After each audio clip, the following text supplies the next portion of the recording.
Hey folks, how's it going? Mark here from SeaWild Earth, and today is a horrible, rainy, disgusting, wet season day, and it is absolutely perfect for what we want to do. We're going to go looking for phantom waterfalls in the awesome Yanbaru National Park in northern Okinawa, but first we're going to have to get through some crazy weather to get there. Today I'm going to be filming with the GoPro and also in the car stuff, or when it's not raining, with a new vlogging camera, which I'm using is the DJI Pocket Osmo 3, and we'll see how that goes. But let's get up there, let's get to the jungles, get through this weather, and hopefully we'll bring you some pretty awesome photos. It's going to be good. It's getting very dark outside and obviously very wet, so I picked the perfect day for what I want to do. I'm just hoping that there is going to be a window in this crazy weather. The forecast said that it was going to be intermittent, so I'm putting all of my faith in a forecast that is normally not that trustworthy. Let's see what happens.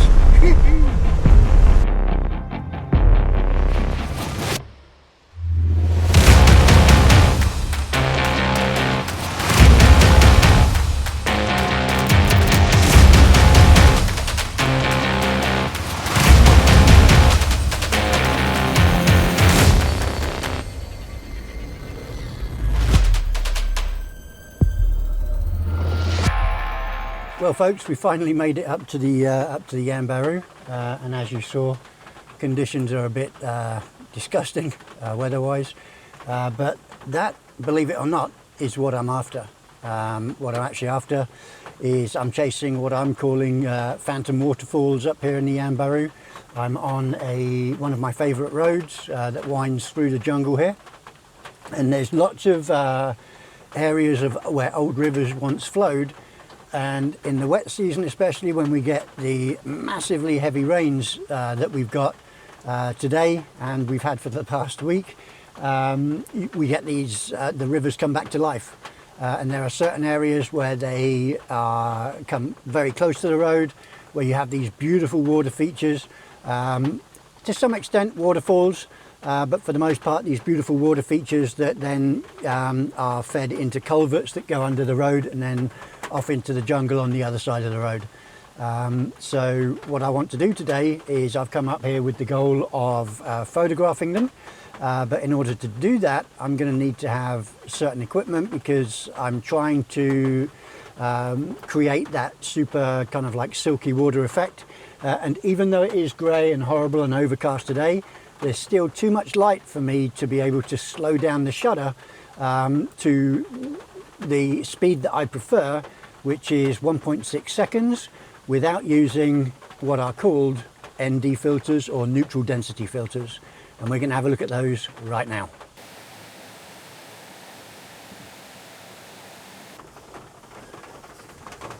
Okay, well, as normal, I'm going to be shooting with my Canon EOS 5 DSR, and I've got a 12mm Laowa plugged into that, which is a fully manual lens, and I love it to pieces.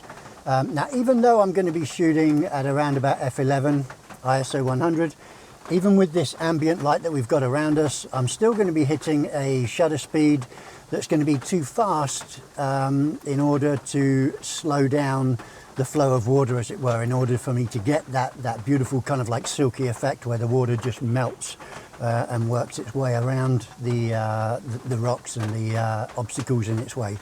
So what I need to do is I need to artificially reduce the amount of ambient light going into the camera, and I do that by using what are called ND filters or neutral density filters. Okay, and I've got a couple here with me. The filters that I used are produced by a company called Canny. Disclosure, they do support me, they do provide me with filters, but they also purchase a lot of the images that I shoot with these filters. I'm not trying to force anyone to buy them. It's just a professional relationship that I do have with this particular manufacturer.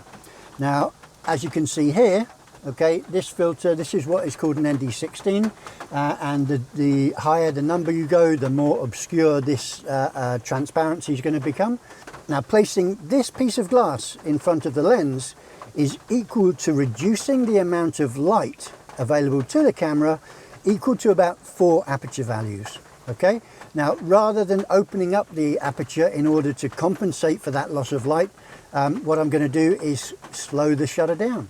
Okay, so the longer that the shutter's open, it leaves more light in, and it allows the camera to expose correctly.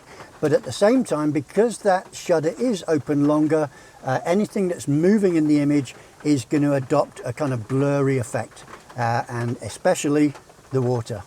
Now, there is also another filter that we need to use in days like today, because the rocks and all the foliage is going to be quite shiny, because of all the water that is reflecting off of it with the light.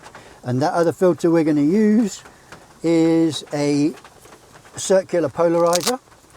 Okay, and that fits on into the filter holder that I'm going to place on the lens, and all this does, it polarizes the light just to reduce the amount of reflection that you get from, in this case, rocks, but it can also be used on glass, on the ocean surface, etc, etc.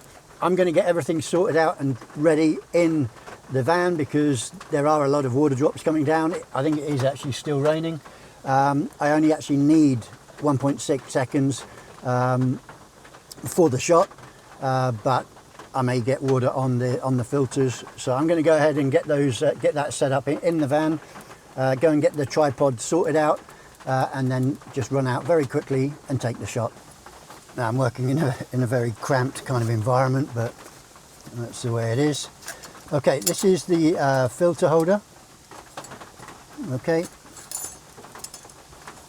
and what you can see on the back there is like a spring-loaded latch right here, bump bump, and you might be able to see it, but just down here there are a couple of little kind of like flanges, and what they do is they sit over the flange around the outside of the lens, okay, or outside the side of the filter, and then allow me to control the polarization filter, because it has got a cogged outer ring here. Get rid of those bits of dust on the lens, on the filter.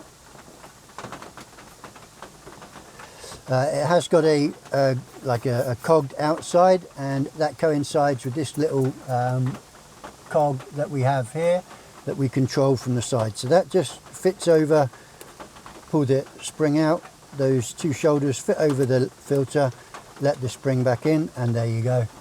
That's the filter in place. Now, in order to control the polarizer, all I do is I scroll on this little wheel here, and you'll see that then in turn turns the polarizer. This is pretty like one of the most craziest scenarios I've been in for making a video, but it's awesome. I've got the tripod, just going to get that set up. I don't need massively long legs, so hopefully the car as well as my body is going to help in the protecting of the camera, of the filter. We've got it in a beautiful position right here. Just going to get the head nice and flat, nice and straight. I do have the quick release, quick flattening head on this, which is awesome. Let's get everything ready to receive the camera, and I think we're good to go. So let's go ahead and grab the camera. Now, it might get a little bit damp, the camera itself. I do have a plastic bag for a bit of protection. There we go. So let's just cover that a little bit so it doesn't get too damp, too wet. I know some people are quite happy with putting their cameras in the rain. I'm not one of them. But anyway, let's get that locked down.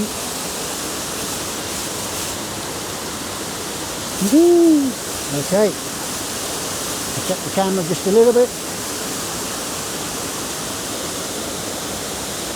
Alright, let's see what we can do composition wise.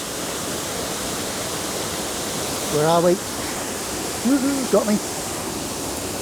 Oh, that's a beautiful photo. Okay, let's go ahead and lock that in. I do have a beautiful composition. I'm not getting anything on the lens. Here we go, 1.6 seconds, f11, ISO 1250, and that is an awesome picture. I'm happy with that. And I've got some nice light on the foliage just to the right of the camera. Okay, that's good enough for this location. Let's get the camera back in, nice and safe. I'm happy with that. Let's go on to the next one. Chuck this guy in. What a stunning location, and I'm getting damp.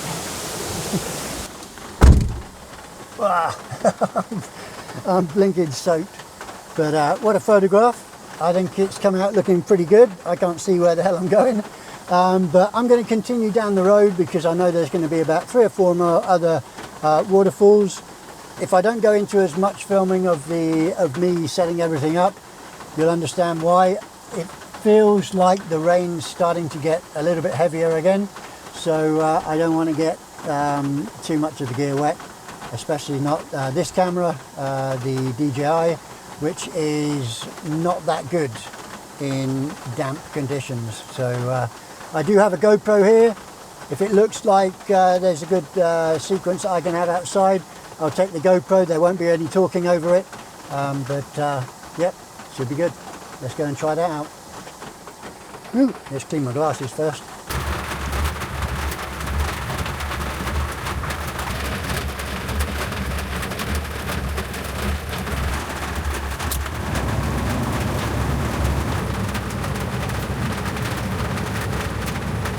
Hey folks, everything got turned up on its ear. I came up here, got up here, went into the Yanbaru, and it was actually so dark in there that I couldn't really do much filming because just the light levels were too low. There's a lot of trees, make a top canopy, close all that over. So I've actually shot the images that I wanted to shoot. It was so dark in there today that all I actually needed to use was a polarizer. Now a polarizer filter will actually take up, or it will occupy probably 1.5 to 2 aperture stops of light on your camera, and so that was enough for me to do some long exposure, all the way up even to 11, or sorry, most I done was 13 seconds. All of the shots were done in elevated ISOs because the light levels were just so low. I needed the polarizer in order to give me those slow shutter speeds, but hopefully the lens, the Zeiss Distagon 21mm f2.8, done its magic. From what I could see on the lenses, or sorry, on the LCD screen, the images came out looking pretty damn sexy, so I'm very happy with that. For the most part, I was shooting about a 1.6 second shutter. In order to accomplish that, I needed to be at about f11, and in order to get enough depth of field, and with that I was shooting between ISO 800 and ISO 1250. Again, it's another lesson in shooting high ISO photography. Don't be scared to do so. There are so many decent softwares out there these days that can treat noise in your higher ISO images, so don't be afraid to use that in order to get a shot. And like I said, it's just a test, or a trust, as it were, a trust exercise for your weather sealing. I am absolutely soaking wet. I'm drenched to the skin, so I'm going to head back home. I've got like an hour and a half's drive to get to my apartment, where I will then get nice and warm and start editing the images.